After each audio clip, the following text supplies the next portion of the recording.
I walked on the Bharat Jodo Yatra from Kanyakumari to Kashmir. சில ஆண்டுகளுக்கு முன்பு வரலாற்று புகழ்மிக்க எனது பாரத் ஜோடா யாத்திரையை காஷ்மீரிலிருந்து துவங்கி கன்னியாகுமரியிலிருந்து துவங்கி காஷ்மீரிலே முடித்தேன். And the idea of the yatra was to unite the country. That's why it was called Bharat Jodo Yatra, and send the message in the country that the country was made up of different ideas, different languages, different traditions, different histories, different religions, and all of them had to stand united in harmony and in love and affection.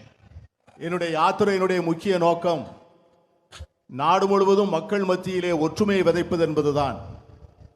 இந்த நாடில் பல்வேறு மதங்கள், பல்வேறு மொழிகள், பல்வேறு வரலாறுகள், பல்வேறு பண்பாடுகள், பல்வேறு கலாச்சாரங்கள் இருந்தாலும் கூட இத்தனை மக்களையும் ஒருங்கிணைத்து ஒற்றுமைப்படுத்தி அவர்களை ஒருதாய் மக்களாக வாழ வைக்க வேண்டும் என்பதுதான் அந்த யாத்திரையினுடைய முக்கியமான நோக்கமாக இருந்தது.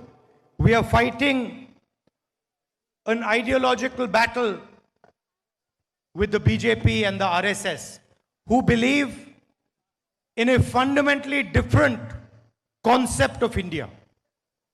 நாங்கள் இன்று ஒரு பிரிவுவாத அரசியலை வளர்க்கின்ற ஒரு மாறுபட்ட சித்தாந்தத்தை முன்னெடுக்கின்ற பாஜகவையும் ஆர்எஸ்எஸ்ஸையும் போராடுவதிலே எங்கள் அரசியல் களத்தை நாங்கள் அமைத்துக் கொண்டிருக்கிறோம்.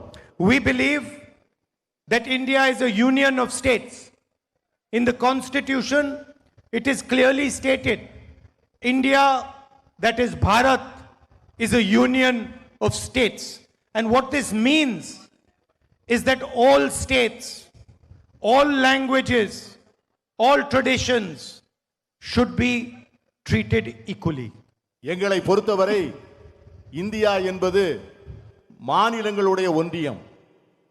இந்திய அரசியல் சாசன சட்டம் அப்படித்தான் இந்த நாட்டை அமைத்திருக்கிறது. பல்வேறு மாநிலங்களிலே இருக்கின்ற பல்வேறு மொழி பேசுகின்ற மக்கள், அவருடைய கலாச்சாரங்கள், அவருடைய பின்னணிகள் இவ்வளவையும் போற்றி பாதுகாக்கக்கூடிய அமைப்பாகத்தான் எங்கள் அரசியல் இருக்க வேண்டும் என்று நாங்கள் விரும்புகிறோம். For us, every single state, no matter how big or small,